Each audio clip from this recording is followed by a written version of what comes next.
तो hello dear student, welcome to my channel study class में आपका स्वागत है। तो आज के वीडियो में बात करने वाले हैं हम लोग कि 7 मई का जितने भी स्टूडेंट का एग्जाम है उनके लिए वीडियो वेरी इंपॉर्टेंट होने वाला है, क्योंकि 7 मई को ज्योग्राफी मेजर का एग्जाम होने वाला है। तो जितने भी स्टूडेंट सेशन 25 से 29 वाले स्टूडेंट का एग्जाम सेमेस्टर यानी सेमेस्टर 1 का एग्जाम हो रहा है, उनके एग्जाम 7 मई को ज्योग्राफी मेजर का एग्जाम होने वाला है। ठीक है, तो जितने भी स्टूडेंट ज्योग्राफी मेजर दिए हैं सेमेस्टर 1 में, तो आप लोग सही वीडियो को देख रहे हैं, क्योंकि आज के वीडियो में हम लोग ज्योग्राफी के 15 अंक वाले क्वेश्चन के बारे में बात करने वाले हैं। ठीक है, तो इससे पिछले हम लोग 3 वीडियो बना दिए हैं और 3 वीडियो यूट्यूब चैनल पर अपलोड हो गया है, जो कि जितने स्टूडेंट पिछले वाले वीडियो को नहीं देखे वो जाकर पिछले वाले वीडियो को जरूर देख लें, ताकि आप एग्जामिनेशन हॉल में एक भी प्रश्न छोड़कर नहीं आए। ठीक है, जैसे कि आप लोग देख सकते हैं यहाँ पर कि हम लोग प्रीवियस ईयर्स वाले क्वेश्चन की बात कर रहे हैं और ग्रुप बी में हम लोग, ठीक है, ग्रुप ए और ग्रुप बी में, तो हम लोग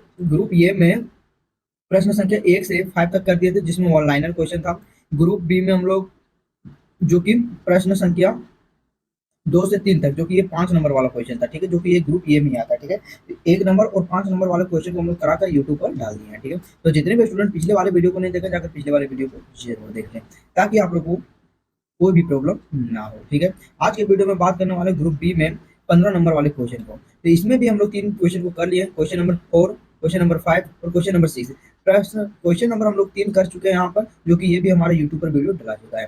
तो जिस चैनल पर आप लोग देख रहे हैं उसी चैनल पर आप लोग को वीडियो मिल जाएगा, तो जाकर वीडियो को जरूर देख लें। और आज के वीडियो में क्वेश्चन नंबर 6, 7, 8 आज के वीडियो तीन आज के वीडियो में हम लोग 3 प्रश्न को हल का उत्तर देखने वाले हैं। ठीक है, जो कि ये भी हम लोग कितना 15 अंक का होने वाला है। ठीक है, तो कुल आप लोग को कुल कितना प्रश्न दिया जाएगा, कुल आप लोग को 6 प्रश्न दिया जाएगा, और 6 में से आप लोगों को कितना बनाना है, तो 4 ही बनाना है। ठीक है, कितना बनाना है, 4 ही बनाना है। आने जो 15 चूंकि आपका 60 नंबर होगा, कहीं नहीं जाने वाला। ठीक है, चलिए ज्यादा लेट नहीं करते, हम लोग एक एक करके हम लोग क्वेश्चन को देखते हैं, उसके बाद एक एक करके हम लोग उत्तर को भी देखेंगे। तो क्वेश्चन नंबर 6 है हमारा, डब्ल्यू एम डेविस द्वारा दिए गए सामान्य अपवर्तन चक्र की आलोचनात्मक परीक्षण करना है। ठीक है, क्या करना है, क्वेश्चन नंबर जो 7 है हमारा, ना 6 जो है हमारा, नहीं 7 जो है हमारा, वो डब्ल्यू एम डेविस द्वारा किए गए सामान्य अपवर्तन चक्र, जो सामान्य अपवर्तन चक्र है उसको आलोचनात्मक परीक्षण करना है। क्या करना है, आलोचनात्मक परीक्षण करना है। ठीक है, अब अगला प्रश्न है हमारा क्वेश्चन नंबर 8, कितना है, प्रश्न संख्या 8 है, जो हम लोग वायुमंडल के संगठन एवं संरचना का वर्णन करना है। क्या करना है, वायुमंडल के संगठन एवं संरचना का वर्णन करना है। और अगला प्रश्न है हमारा 9 यानी 9वां प्रश्न, जिसमें निम्नलिखित विषयों पर संक्षिप्त टिप्पणी करना है। क्या करना है, निम्नलिखित विषयों पर संक्षिप्त टिप्पणी करना है। इसमें पहला आ जाएगा हमारा ज्वालामुखी के प्रकार, दूसरा आ जाएगा काष्ठ स्थल कूप, और तीसरा हो जाएगा हमारा बादल का फटना। यानी तीनों में से, तीनों पर क्या करना है, छोटा छोटा सा टिप्पणी को लिखना है तीनों के बारे में। ये हमारा जो रहा, जो 3 प्रश्न रहा, कितने प्रश्न रहा, तो कुल मिलाकर 3 प्रश्न रहा। अब हम लोग प्रश्न को देख लिए, अब एक एक करके हम लोग उत्तर को देखेंगे। तो ये रहा हमारा प्रश्न संख्या 7 का उत्तर। ठीक है, तो प्रश्न संख्या क्या था, डब्ल्यू एम डेविस का कुछ उसके बारे में, अपवर्तन का चक्र के बारे में, उसके बारे में दिया गया था। ठीक है, तो चलिए देखते हैं हम लोग कि डब्ल्यू डेविस 1899 में का सामान्य अपवर्तन चक्र यानी जियोग्राफिकल साइकिल भू आकृति के विकास की एक व्यवस्थित मॉडल है।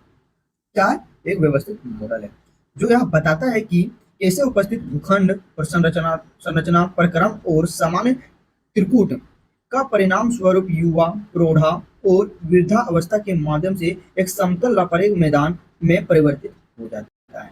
यहाँ सिद्धांत भू आकृति विज्ञान और विकासात्मक दृष्टिकोण को लाने के लिए एक महत्वपूर्ण है। क्या एक महत्वपूर्ण है, देखिए ये आप लोगों को क्या है, डिफिनेशन है जिसे हम लोग परिभाषा को कहते हैं। ठीक है, तो आप लोग ध्यान से देख लेना है कि डब्ल्यू एम डेविस का 1899 के सामान्य अपवर्तन चक्र यानी जियोग्राफिकल साइकिल भू आकृति के विकास का एक व्यवस्थित क्या है, एक मॉडल है, जो यह बताता है कि उचित भूखंड संरचना प्रक्रम में समय परिणाम स्वरूप युवा, प्रौढ़ावस्था और वृद्धावस्था के माध्यम से एक क्या है, समतल प्राय मैदान है, पर मैदान में परिवर्तित है। ठीक है, यह सिद्धांत भू आकृति विज्ञान के विकासात्मक दृष्टिकोण को लाने के लिए एक महत्वपूर्ण है। ठीक है, अब देखते हैं कि डेविस के सिद्धांत से आलोचनात्मक परीक्षण क्या होता है।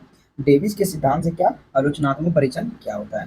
पहला हो जाएगा उत्थान और अपवर्तन की कर्मिक प्रक्रिया। पहला क्या हो जाएगा, उत्थान और अपवर्तन की क्या क्या हो जाएगा, कर्मिक प्रक्रिया। ठीक है, चलिए देखते हैं कि डेविस ने माना कि उत्थान और तीव्र और अल्पकालिक होता है, तथा अपरदन इसके बाद शुरू होता है और वास्तविक में उत्थान और अपरदन साथ साथ चलते हैं, जैसे कि पेंक ने बताया है। इसे किसने बताया? तो पेंक ने बताया है। अगला दूसरा है हमारा कि समय का अत्यधिक महत्व। क्या है? समय का अत्यधिक महत्व, जो कि जिसमें डेविस ने समय को प्रमुख कारक माना और लेकिन भू आकृतियां प्रक्रिया और समय की तुलना में भूगर्भिक संरचना और जलवायु की अधिक प्रभावी प्रभावित होती है। जलवायु की क्या होती है? अधिक प्रभावित होती है। तीसरा है हमारा चक्र शब्द का उपयोग। तीसरा क्या है हमारा? चक्र शब्द का उपयोग। ठीक है, तो चक्र शब्द भ्रमक में भ्रमक है। क्या है चक्र शब्द? क्या है? एक भ्रामक शब्द है। ठीक है, क्या है? क्यों माना जाता है? क्योंकि विकास ही वहीं समाप्त होता है जहां से शुरू था, जो हमेशा सही मानता है। ठीक है,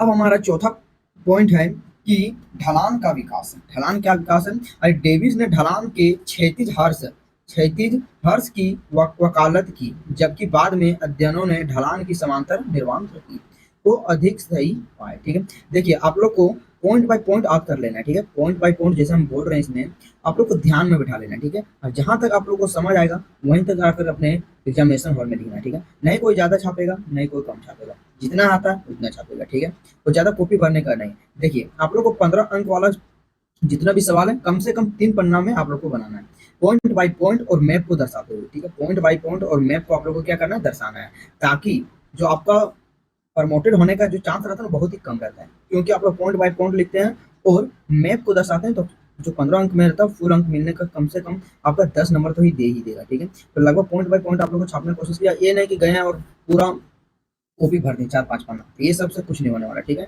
आप लोग जितना आता है शुद्ध और सटीक लिखना है और साफ साफ राइटिंग में लिखना है। ठीक है, और मैप को दर्शाते हुए चलना है हर क्वेश्चन में। ठीक है, क्वेश्चन जहां मैप को दर्शाने में आ रहा है तो मैप को दर्शाना है, डायग्राम बनाना है तो डायग्राम बनाते चलना है। ठीक है, चलिए अगर आप लोग को समझ नहीं आ रहा तो हमने एक फर्स्ट सेमेस्टर का एक कॉपी लिखने का जो है एक वीडियो बनाया है कि कॉपी कैसे लिखें फर्स्ट सेमेस्टर में, तो जाकर उस वाले वीडियो को जरूर देखें ताकि आपको समझ आ सके। ठीक है, और ये आप लोग का मेजर पेपर है। मेजर पेपर में आप लोग अगर प्रमोटेड होते हैं तो बहुत ही बड़ा झटका लगता है, इसलिए आप लोग जाकर एक बार जरूर देख लें वीडियो को, और वीडियो को यहाँ से समझ के जाएं, और पिछले वाले जितने भी वीडियो हैं ज्योग्राफी का वो जाकर पिछले वाले वीडियो को जरूर देना। चलिए आप लोग ज़्यादा लेट नहीं करते, हमारा पांचवा जो पॉइंट है वह शुष्क एवं ठंडे क्षेत्रों में सीमित उपयोग है। यानी यह सिद्धांत मुख्य रूप से आर्द्र शीतोष्ण और जलवायु के लिए उपयुक्त है, ना कि शुष्क और ना कि हिमनदीय क्षेत्राओं के लिए, जो सामान्य के बजाय एक विशेष सिद्धांत है। क्या एक सामान्य के बजाय क्या है? एक विशेष सिद्धांत है। तो आप लोग को 5 पॉइंट पढ़ाए, 5 पॉइंट में से पांचों को लिख लेना है और उसका डायग्राम बना लेना है। ठीक है, डायग्राम बनाकर 5 पॉइंट को दर्शाना, उसके बाद एक एक पॉइंट का आप लोग को डिफिनेशन देना है। ठीक है, एक एक पॉइंट का डिफिनेशन देना और लास्ट में निष्कर्ष लिखना है इस तरह से जिस तरह से यहाँ पर स्क्रीन में दिखाया जा रहा है। ठीक है, स्क्रीन में दिखाया गया कि निष्कर्ष में कि आलोचनाओं के बावजूद भी डेविस का मॉडल सरल और तर्कित होने के कारण भू आकृति में विज्ञान की ऐतिहासिक महत्व रखता है। क्या होता है? विज्ञान के क्या होता है? ऐतिहासिक महत्व रखता है। तो यह आज भी स्थल कृतियों के विकास को समझने की क्या आधारशिला माना जाता है। तो ये जो रहा आपका वो 7 नंबर क्वेश्चन का उत्तर रहा था। और अगर वीडियो आप लोगों को पसंद आ रहा है तो वीडियो को लाइक कर देना। ठीक है, चलिए अब हम लोग क्वेश्चन संख्या यानी प्रश्न संख्या 8 की ओर बढ़ते हैं। तो ये रहा प्रश्न संख्या 8। प्रश्न संख्या 8 में था हमारा वायुमंडल के संरचना और संगठन को विस्तार रूप से व्याख्या करने का, जो कि ये सवाल हम लोग पहले क्लास में भी कर चुके हैं, क्योंकि वायुमंडल से हर साल हर सेमेस्टर से रिलेटेड कोई ना कोई सवाल जरूर पूछता है। ठीक है, तो वायुमंडल का जो वीडियो हम लोग डिटेल पढ़ाएंगे, और शायद वीडियो लंबा होगा उससे आप लोग दुखी नहीं होइएगा, क्योंकि आप लोग छोड़कर नहीं जाइएगा, क्योंकि वीडियो में हम लोग वायुमंडल के डिटेल जानकारी लेने वाले हैं, जिसे हम लोग व्यवस्थित के रूप में देखेंगे कि वायुमंडल क्या है, वायुमंडल के कितने परत हैं, वायुमंडल कितने के संगठन है, वायुमंडल में कितने प्रकार के गैसें पाए जाते हैं, सभी प्रकार को हम लोग देखने वाले हैं। तो आज का वीडियो जरूर बहुत ही मजेदार होने वाला है। ठीक है, तो आप लोग वीडियो को जरूर देख के जाएं, और वायुमंडल से जितने भी रिलेटेड क्वेश्चन है, चाहे 1 नंबर में आए, चाहे 2 नंबर में आए, और चाहे 5 नंबर में आए, चाहे 15 नंबर में आए, जितने भी नंबर में आए सब लोग आप लोग फोड़ कर आइएगा। ठीक है, तो चलिए हम लोग ज्यादा लेट नहीं करते हैं, फटाफट हम लोग वायुमंडल के बारे में समझते हैं, और वायुमंडल क्या है और उसे भी हम लोग पूरी डिटेल रूप से समझते हैं। ठीक है, तो वायुमंडल पृथ्वी के चारों ओर एक गैस का क्या है? मिश्रण है, जो नाइट्रोजन कितना है? तो 78% है। ऑक्सीजन की बात करें तो 21% से बना है। इसकी संरचना में गैस में लगभग जलवाष्प और धूलकण मुख्य है। जलवाष्प और धूलकण क्या है? एक मुख्य है, ठीक है। ऊंचाई के अनुसार तापमान के आधार पर इनके 5 मुख्य परतें होते हैं। ऊंचाई के आधार पर तापमान में कितने होते हैं? मुख्य कितने परतें होते हैं? तो 5 परत होते हैं, ठीक है। जिसमें से पहला हो जाएगा क्षोभ मंडल, दूसरा हो जाएगा संताप मंडल, तीसरा हो जाएगा मध्य मंडल, चौथा हो जाएगा आयन मंडल और लास्ट और अंतिम हो जाएगा हमारा बहिर्मंडल, ठीक है। लास्ट कितना हो जाएगा हमारा? बहिर्मंडल, ठीक है। देखिए ये 5 परतें हैं, तो 5 परतों को आप लोग को मैप में दर्शाना है। क्या दर्शाना है? मैप में दर्शाना है, ठीक है।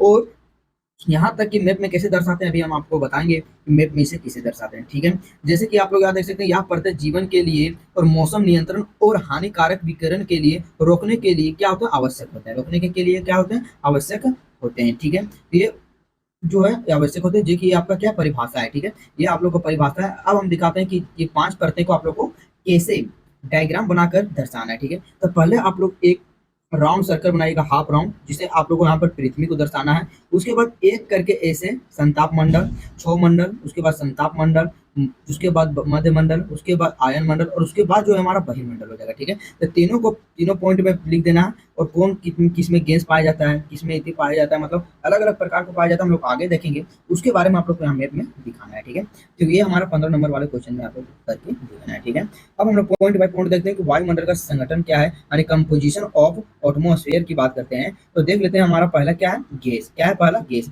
गैस में क्या हो जाता है हमारा? नाइट्रोजन। नाइट्रोजन कुल कितना पाया जाता है? 78.08% वायुमंडल में सबसे प्रचुर मात्रा में गैस पाई जाती है। ऑक्सीजन की बात करें तो लगभग 20.95% जीवन के लिए आवश्यक और सांस के लिए दहन में ऑक्सीजन पाया जाता है, ठीक है। ऑर्गन की बात करें तो 0.93% अक्रिय गैस पाया जाता है। जबकि कार्बन डाइऑक्साइड की बात करें तो 0.036% का सूर्य का गर्मी को और रोकती कौन? कार्बन डाइऑक्साइड, जो कि हमारे जीवन और पेड़ पौधे के लिए क्या होता है? ग्रीन हाउस के लिए प्रभाव पैदा करती है, ठीक है। अगर हमारा अन्य गैस की बात करें तो नियोन इतना परसेंट पाया जाता है, हीलियम इतना परसेंट पाया जाता है, मीथेन इतना परसेंट पाया जाता है और जबकि क्रिप्टन आदि बहुत ही कम गैस में पाई जाती है, बहुत कम मात्रा में पाई जाती है। ये सब जो गैस के बारे में बताया गया, आप लोग को जो 3 गैस है, यानी कि जो नाइट्रोजन है, ऑक्सीजन है और यहाँ तक कि ऑर्गन और कार्बन डाइऑक्साइड, 4 गैस को आप लोग को मैप में जरूर दर्शाना है, ठीक है। 4 मैप को आप लोग क्या है? गैस में जरूर दर्शाना है, ठीक है, ताकि आप लोग को वहां जाकर समझ आ सके, ठीक है। जैसे कि आप लोग स्क्रीनशॉट लेकर आप लोग को देख सकते हैं कि स्क्रीनशॉट में कौन कौन सा जो गैस है वो कितना परसेंट बताया गया है, ठीक है। अब चलिए हम लोग आगे बढ़ते हैं। अगला पॉइंट है हमारा जल वाष्प। क्या है? वाटर वपूर, ठीक है। यह वायुमंडल में सबसे अधिक परिवर्तनशील गैस है। यहाँ ऊंचाई के साथ घटती है। क्या होती है? यहाँ ऊंचाई के साथ साथ घटती है और बादल, वर्षा और कोहरा उत्पन्न करती है। क्या होती है? बादल, वर्षा और कोहरा उत्पन्न करती है, ठीक है। जबकि दूसरा है हमारा धूल कण, और दूसरा क्या है हमारा? धूल कण एरोसोल, ठीक है, जो कि धूल के कण को समुद्र और नमक, धुआं और परागकण आदि से भी पर्वतमंडल में रहते हैं, ठीक है। आर्द्रता ग्रही और केंद्र की साथ कम करते हैं और जिन बादलों का निर्माण होता है, ठीक है। दूसरा आ जाता है हमारा वायुमंडल की संरचना, जबकि दूसरा हमारा क्या? वायुमंडल की संरचना और उसको स्ट्रक्चर ऑफ एटमॉस्फेयर की बात करते हैं। तो वायुमंडल को तापमान में के आधार पर ऊंचाई के अनुसार 5 परतों में बांटा गया, जो कि हम लोग पहले देख लिए हैं। पहला है हमारा क्षोभ मंडल, जो कि आप लोग को यह सबसे निचली और संघन परत है, जो पृथ्वी की सतह से औसत लगभग 12 से 18 किलोमीटर की ऊंचाई पर फैली हुई है, ठीक है। यह लेकिन ऊंचाई के साथ तापमान घटता है और सभी मौसम संबंधित घटनाएं बादल, वर्षा और इसी परत पर पाए जाते हैं, ठीक है। दूसरा है हमारा संताप मंडल, जो कि यह क्षोभ मंडल के ऊपरी वाला लगभग परत है, जो कि 50 किलोमीटर तक फैली हुई है और यह परत में विमानों को उड़ने के लिए आदर्श है, ठीक है। इसमें ओजोन की गैस लगभग O3 की परतें होती है, जो कि सूर्य की हानिकारक पराबैंगनी किरणों को क्या करती है? तो सोख लेती है, ठीक है। तीसरा हो जाएगा हमारा मध्यमंडल, जो कि यह समताप मंडल के ऊपर लगभग 80 किलोमीटर की ऊंचाई पर तक होती है और यह जो है हमारा वह वायुमंडल की सबसे ठंडी परत होती है, ठीक है। चौथा जो है हमारा वो आयन मंडल है, तापमंडल है, ठीक है। चौथा क्या है हमारा? वायुमंडल है, तापमंडल है। यह परत जो 80 से 400 किलोमीटर के बीच में पाई जाती है, 80 किलोमीटर से 400 किलोमीटर के बीच में पाई जाती है और वहां की ऊंचाई के साथ साथ तापमान भी तेजी से बढ़ता है। ऊंचाई के साथ साथ क्या? तापमान भी तेजी से बढ़ता है और रेडियो के तरंग को पृथ्वी तक परिवर्तित करता है और जिसमें संरचना का संभव होता है, ठीक है। अब हमारा पांचवा है बहिर्मंडल, जो कि यह वायुमंडल की सबसे बाहरी परत है और धीरे धीरे यहाँ अंतरिक्ष की विलीन हो जाती है, ठीक है। तो ये जो रहा हमारा पांच पांच परतें के जो थे, आप लोग को मैप में बनाकर दिखाना है, जैसे कि आप लोग हमको बताएं कि कैसे आप लोग इसे दर्शाना है और जितना लिखा है एक एक करके उसके बारे में लिखना है। तो आपका 15 नंबर जो रहेगा ना दोस्त, यानी स्टूडेंट, जो 15 नंबर जो रहेगा आप लोग को कहीं नहीं जाने वाला है, अब देखते हैं हम लोग वायुमंडल के कुछ महत्व के बारे में। देखिए वायुमंडल के महत्व के बारे में देखते हैं तो वायुमंडल का पहला महत्व होता है जीवन के रक्षक, जो कि ऑक्सीजन और अन्य गैसों और जीवन के लिए जरूरी होता है। दूसरा हो जाता है ओजोन परत, जो कि सूर्य के हानिकारक यूवी किरणों से बचाती है। और तीसरा हो जाता है तापमान नियंत्रण, जो कि ग्रीन हाउस और गैसों के पृथ्वी में अत्यधिक कांड को होने से बचाती है। और चौथा हो जाता है मौसम, जो कि जलवाष्प और धूल कण के मौसम से बचाते हैं। ठीक है, तो ये जो रहा हमारा चार कुछ महत्वपूर्ण रहे। और देखिए ये 15 नंबर में पूछा गया सवाल है और पूछेगा ही पूछेगा, गारंटी के साथ हम बोल रहे हैं, क्योंकि हर सेमेस्टर में सवाल वायुमंडल से रिलेटेड कोई ना कोई सवाल जरूर पूछता है। ठीक है, तो चलिए आएगा तो आप लोग फॉलो कराइएगा। वीडियो ज़्यादा लंबा हो रहा है, अब हम लोग एक क्लास इसे और बढ़ाएंगे। ठीक है, पिछले हो गया था 3 क्लास, इसे लेकर हमारा हो गया 4 क्लास, और एक क्लास और करेंगे जिसमें 5 क्लास होगा, और उसमें भी हम लोग 3 प्रश्न को फोड़ेंगे। तो वीडियो आप लोग को समझ आएगा तो वीडियो को लाइक कर देना। वीडियो आप लोग को कैसा लगा कमेंट में करके जरूर बताएं। चलिए हम लोग नेक्स्ट वीडियो में मिलते हैं। हाँ, अगर वीडियो आप लोगों को पसंद है तो वीडियो को लाइक जरूर कर देना। ठीक है, अगर चैनल पर नए हो तो चैनल को जरूर सब्सक्राइब कर लेना। चलिए हम लोग नेक्स्ट वीडियो में मिलते हैं, तब तक के लिए क्या, धन्यवाद। ठीक है।